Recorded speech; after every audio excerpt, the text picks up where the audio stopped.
Hello, everybody, and welcome to another episode of Chip Shots number 11.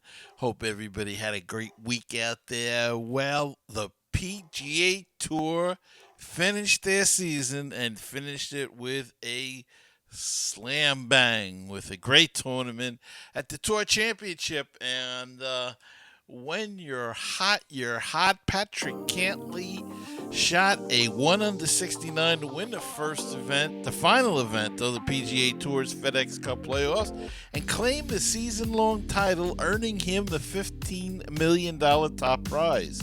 World number one Jon Rahm finished one shot back in second after a final round 2 under 68 worth $5 million.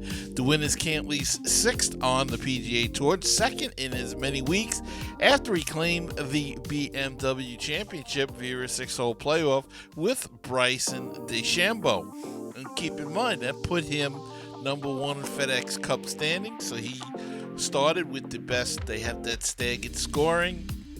He started number one and went essentially wire to wire for a win with 30 of the best golfers in the world. In the final round, where Cantlay and world number one Jon Rahm became a two-man race late in the day, basically playing for $10 million. The difference between the first place money at 15 and the second place money at $5 million. Well, I'll take second place. That's $5 million is not bad. The story of Cantlay never buckled at all. He and his magical putter canned a 6-footer for birdie on the 16th to get two clear of Rahm, the only player to even get into a tie with Cantlay over the 4 days, and that came in the third round.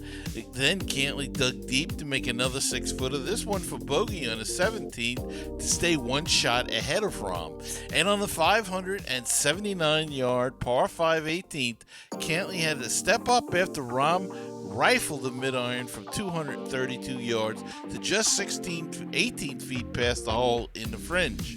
Knowing he needed to make at least a birdie, Cantlay, after he hit his best drive of the day, which went 361 yards, that's about 4 or 5 shots from me, ripped the 6-iron from 218 yards to 11 feet. After Rahm scared the hole with his chip, Cantlay putted to 6 inches and tapped in for the winning birdie and the $15 million grand prize. Kevin Na shot 67 to finish in solo third at 16 under. And boy, Kevin Na is, they were talking about 18 years on the tour, and he's always around. Oh, he hangs around there. I mean, what a great career he's had, and nothing they'll write books about, but boy, what a terrific player he is. And Justin Thomas birdied the 18th to shoot 70 and finish solo fourth at 15 under.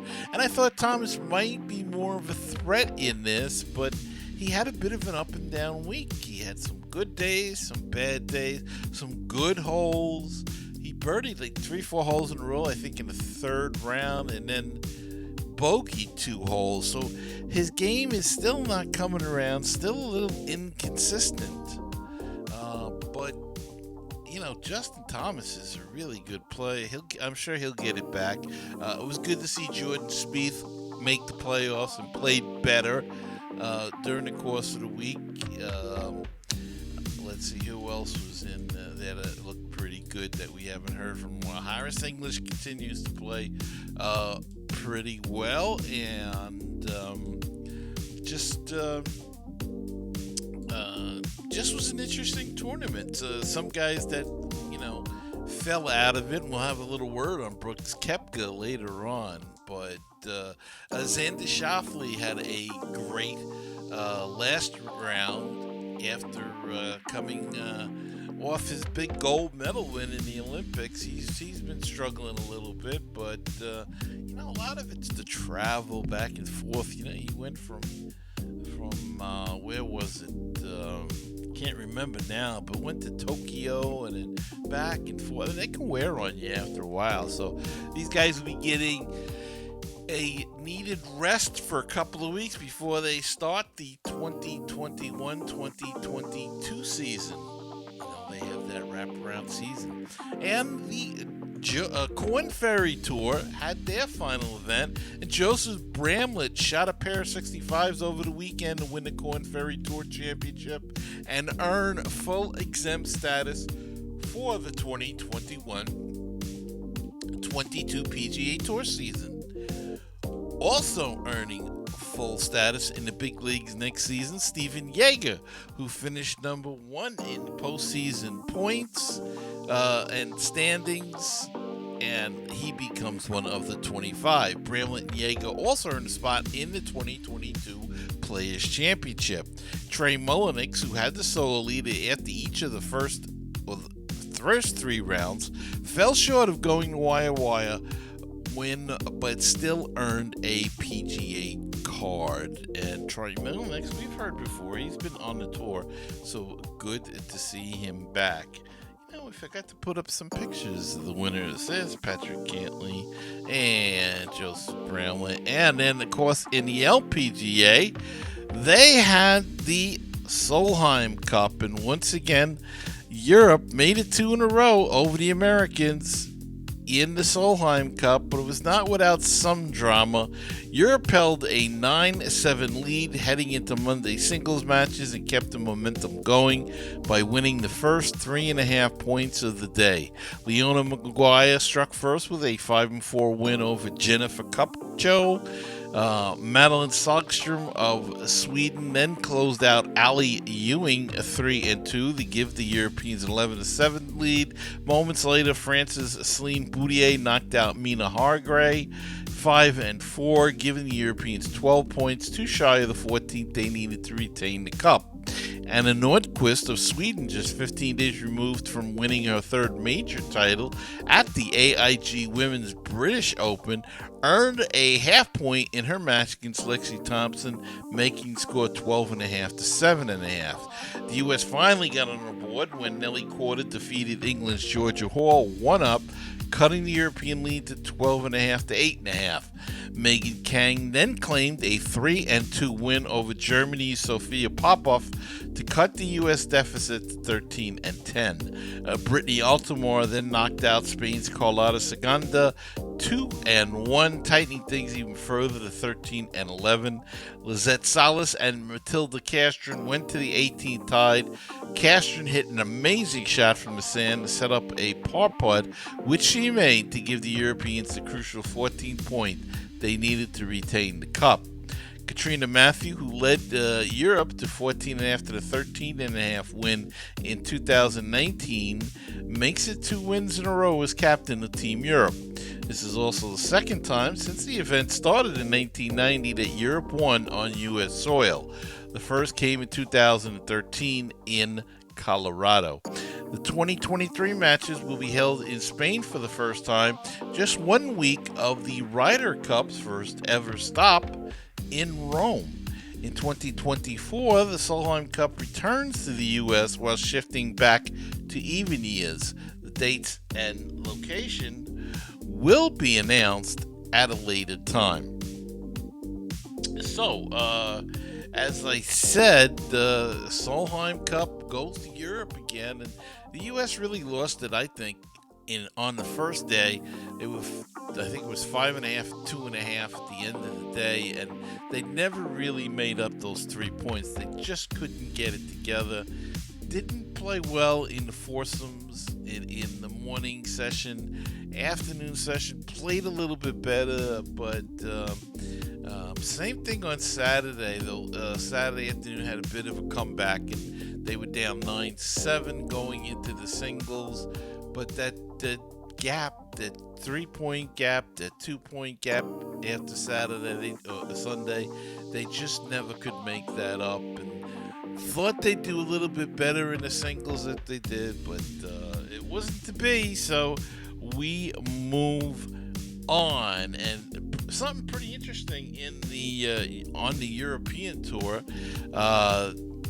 as Nikolai Haugaard sunk a birdie putt on the 18th hole to win the Italian Open on Sunday, 1 week after his identical twin brother Rasmus won the European Masters in Switzerland by also making a birdie with his final stroke. It marked the first time in European Tour history that brothers have won back-to-back tournaments. For his first European Tour victory, Nicolai shot a final round 71 to finish one stroke ahead of 2018 Ryder Cup standout Tommy Fleetwood and Adrian Maronk of Poland. So congratulations to the Hogard brothers, 2 weeks in a row. They both won, and both won by sinking putts on the 18th and the final hole. So pretty interesting stuff. So congratulations there. All right, we're going to take a quick break, and we'll be back with the golf news of the week right after this. Sponsor an ad on the podcast. Support our show and let people know about your business. Email us today. 516-619-6341. That is the voicemail hotline if you'd like to leave a question, a comment, anything at all. Just call that number, 516-619-6341, and we'll play it on the air. Or if you'd like to be old-fashioned and send me an email, send it to talkinggolf@gmail.com. That's talkinggolf@gmail.com.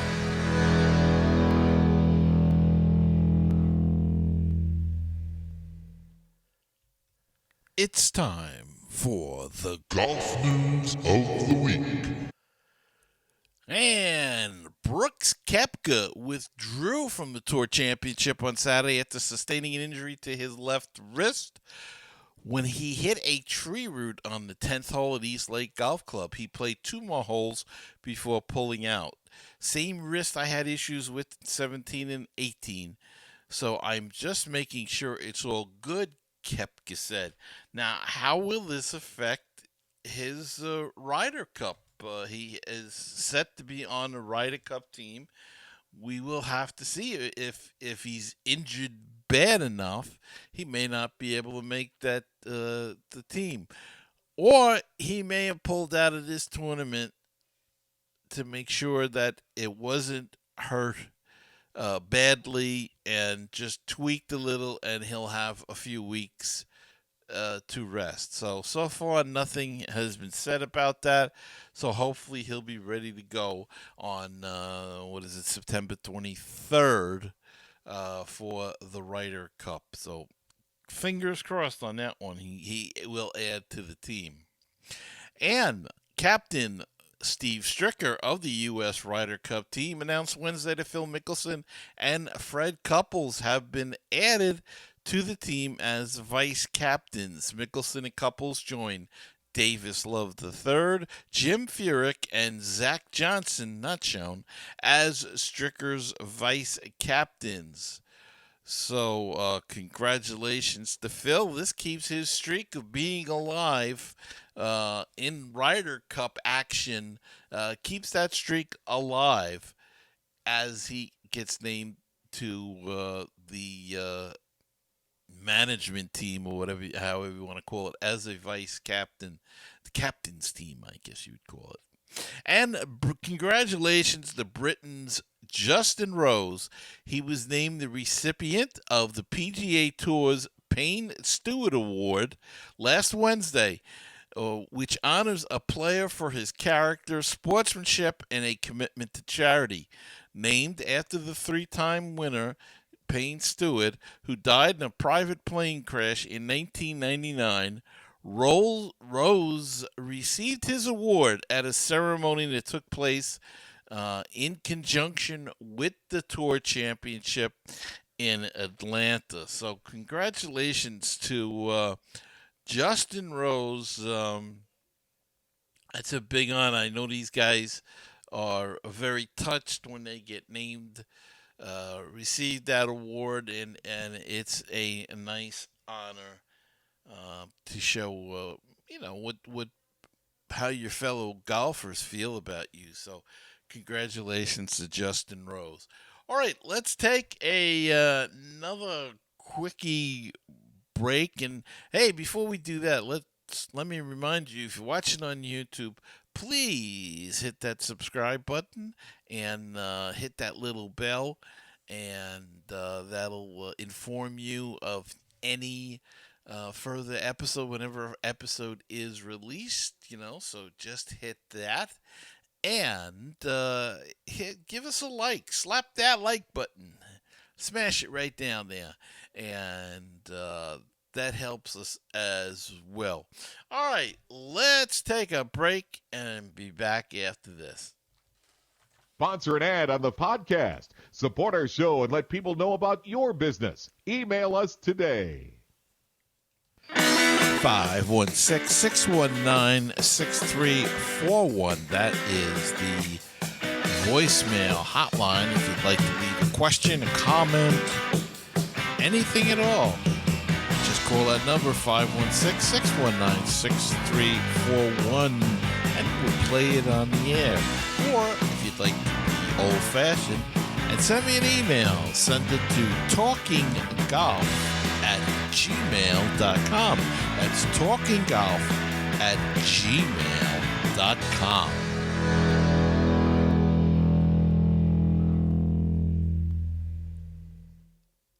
Okay, we're back, and it's time for the calendar.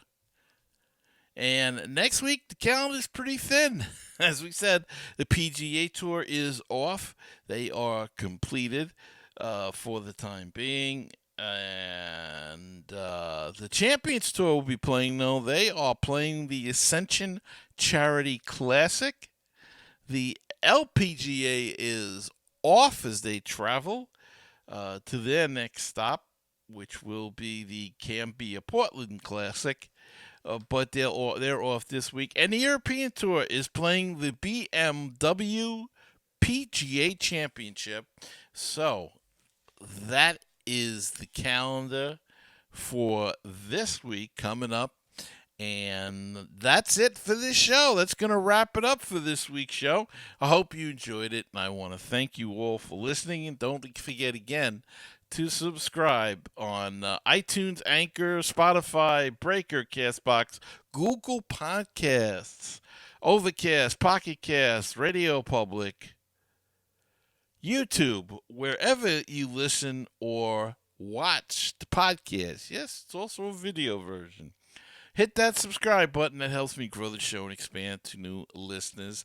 And if you'd like to help support the show, you can financially by going to anchor.fm/chipshots and hit that support button, or that's the way you can do that. So I want to thank you all for your support and for your listenership and watching, those who watch your watching ship. Wow, that's not even a word. I don't know. All right. Well, have a great week. Get out on the course. The weather's still nice here in the Northeast.